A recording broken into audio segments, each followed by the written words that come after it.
In 2005, Arizona shut down a dam that had spent 96 years taking more than 99% of the water out of a desert river called Fossil Creek. By then, there was almost nothing left of the river. 4 miles of the stream bed were nothing but rocks and a thin trickle.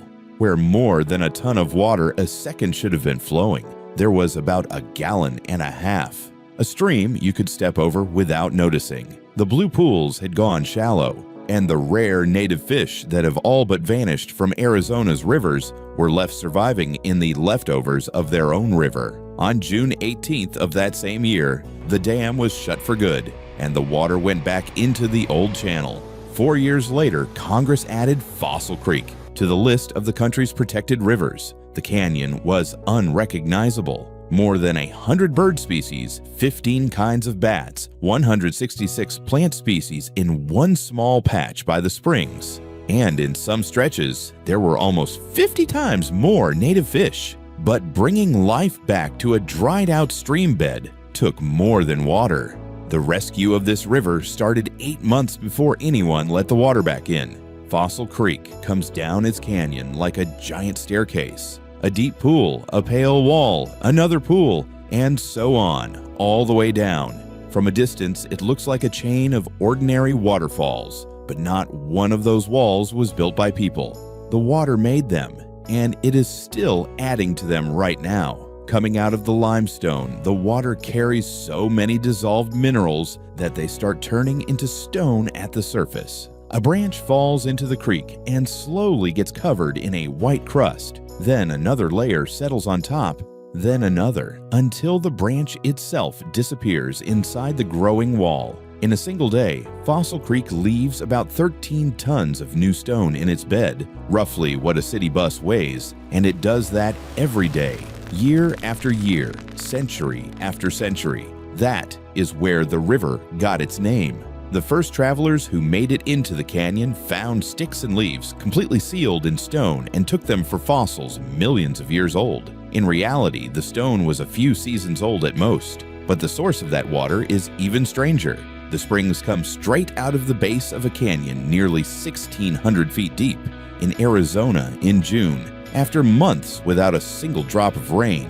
Out of solid rock comes more than a ton of water every second. A second later, the same amount again, then again, day and night, all year round. Before 1909, it all looked even more impressive. The stone staircase ran the whole length of the canyon without a break, and researchers found the remains of at least 80 of those steps. One pool, measured back in 1904, turned out to be more than 20 feet deep, a 2-story house hidden underwater. And that architecture was not only beautiful, the stone walls created deep holes and hiding places, so those stretches held about 3 times more fish than the parts where the bed ran flat. For centuries, nature used this steady flow to rebuild the river over and over. Engineers looked at the same flow and saw something completely different: electricity. But long before the first turbine, this canyon had another story. It was the ancestral land of the Yavapai and the Western Apache. Just a quarter century before construction began, they were forcibly driven out to the San Carlos Reservation, and more than 100 people died on the way. They were not allowed back until around 1900, and for many of them, building the hydro system became one of the few jobs available. People who had recently been driven out of this canyon were now helping build the very system that would change it for the next 96 years. The water rights by that point were already being handed out without them. That same year in 1900, a rancher bought them up, planning to sell electricity to the mines nearby. But first, somebody had to actually reach the canyon. The railroad ended 40 miles away, and that whole distance had to be cut through the mountains with picks, shovels, and dynamite by 600 workers and 400 mules. Only then was the water pulled out of the stream bed and sent through tunnels, pipes, and open flumes from one powerhouse to the next. The power came on in 1909. This was Arizona's first hydroelectric plant, and it was built before Arizona was even a state. The second plant came online in 1916. Together, they powered the mines the whole thing was built for, and later the towns around them. By the mid-20s, roughly 7 out of every 10 light bulbs in Phoenix were burning, thanks to water from one small Arizona canyon. Later, the whole complex was officially named an engineering landmark. What was left of the river itself by then did not get a single word in the citation, and here is what was left. The springs put out about 320 gallons of water a second. People took almost all of it, and below the diversion, the river got barely 1.5 gallons, less than 1 out of every 200.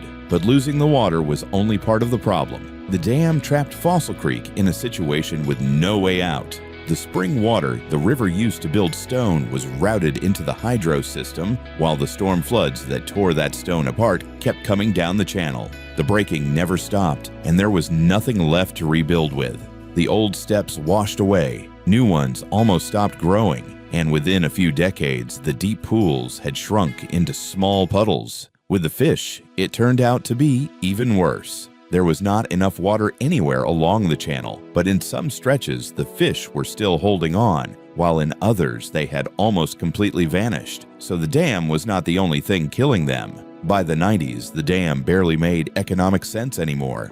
Water from this canyon had once lit most of Phoenix, but now both plants together produced less than 0.5% of the company's total output. On the other side, the company was under pressure from conservation groups, scientists, and the Yavapai Apache Nation. 2 years of negotiations and the power company agreed. The plants would be shut down and the water returned to the river. The project was expected to cost around $13 million.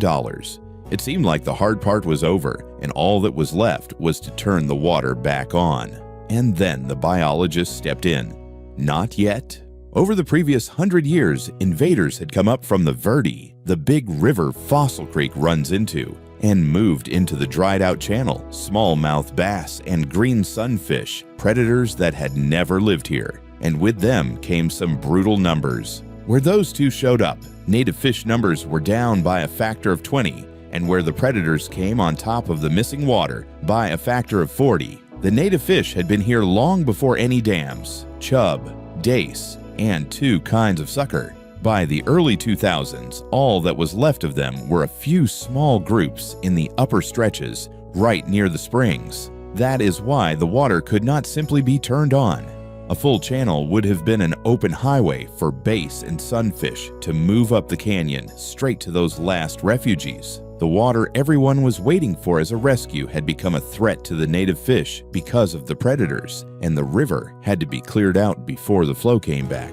So it turned out that in order to save the river from one dam, people had to build a second one. Only this one was meant to stop fish, not water. First, they cut off the invaders' route upstream. 10 miles below the springs, crews built a barrier, a drop of about 6 feet spanning the full width of the channel, made to look exactly like a natural waterfall and impossible for any fish coming from below to get past. The site was so remote that the concrete for it had to be flown in by helicopter. Then they moved their own fish out for a while.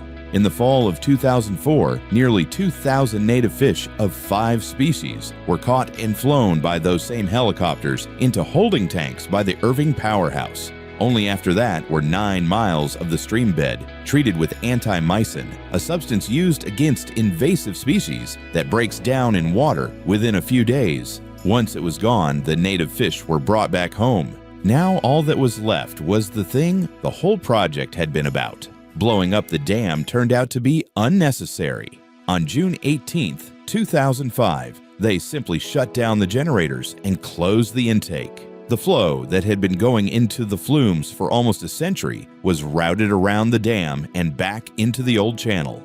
The river did not come rushing in. It moved slowly across the dry rocks, filling one old pool after another, while scientists and local residents watched from the canyon rim.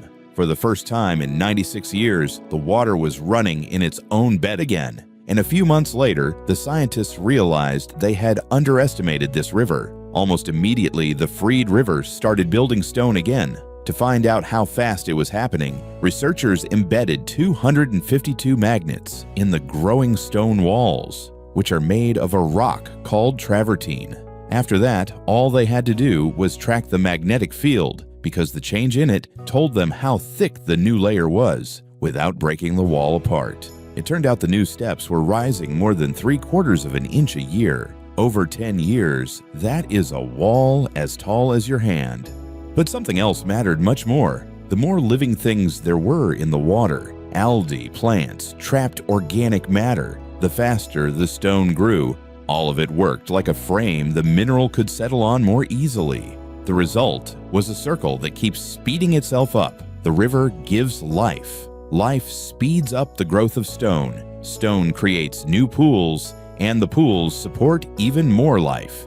And this mechanism turned out to be so strong that within a few seasons, Fossil Creek was almost indistinguishable from the healthy stretch above the dam. The river was feeding itself again. But the real surprise came from the fish. What had formed here was a rare natural experiment. One river, but with stretches under completely different conditions that could be compared directly. Where the flow came back and the invaders had never been, native fish increased about threefold. Where the flow came back, but the invaders were left in place, almost nothing changed. And where both things were done, there were nearly 50 times more fish. The dace, which had been hard to find at all before the operation, filled the entire upper river within 2 years. Researchers tried to work out what had actually done the job. Over 2 years, the river gained about 50,000 native fish. Of those, roughly 1,000 could be credited to the returning flow. All the rest came from the stretches where the predators had been removed. The story flips completely when you look at the money. Bringing the water back cost more than $12 million. Clearing out the channel cost a little over $1 million. And almost the entire gain came from the cheap part. Although neither would have worked without the other, because it was the flow that rebuilt the habitat where this result can hold for decades. And what the invaders were doing to the river went deeper than simple arithmetic. Isotope analysis showed that they had taken over the top of the food chain, and the native fish had been pushed down to smaller prey. The big predators had not just reduced the number of native fish, they had rewritten the menu of the entire river. Nature really did do most of the work here on its own, but only after people cleared away what was standing in its way. The river came back, and everything else came back with it. A canyon that had been treated as dead industrial ground for a century became an oasis in the middle of the desert in just a few years. Photos of the turquoise pools spread fast across social media, and tens of thousands of people a year started showing up. The single dirt road got so jammed with cars that an ambulance could not get through, and the trash had to be hauled out by the ton. In 2016, visits had to be strictly capped with permits. For a whole century, people took water away from Fossil Creek. Now the problem is that too many of them want to see the river that was brought back to life with their own eyes. Fossil Creek was the second case in American history where a working hydroelectric plant was taken out in order to bring a river back. This was where it became clear once and for all that it works. A dead river can be revived, and it happens much faster than anybody dared to count on. What came next was something that would have seemed impossible not long ago. In 2020, Europe took out about 100 old dams and called it a record. A year later, the record fell. Then it fell again, and again. In 2024, the number was already 542 structures. In 2025, it was 603, and rivers got back more than 2,200 miles of free-flowing water. Croatia, Turkey, Bosnia, the Czech Republic, Iceland, North Macedonia, one country after another, started taking down its first dam, already knowing how these things end. And the European Union wrote into law a target that would have sounded like science fiction not long ago: 15,000 miles of free-flowing rivers by 2030. In 2024, on the Klamath River between California and Oregon, 4 large dams were taken out at once, the biggest project of its kind in the world. More than 400 miles of spawning grounds opened up for salmon, and they did not wait around. The first spawning pair above the old dam site was found just 2 weeks after the removal. The following spring, young salmon hatched there for the first time in 100 years, and it all started on a much smaller scale. 20 years ago, in one Arizona canyon, people simply stopped taking water from a river. They opened the way for the old flow and waited to see what would happen. It turned out the river remembers how to run. You just have to stop getting in its way.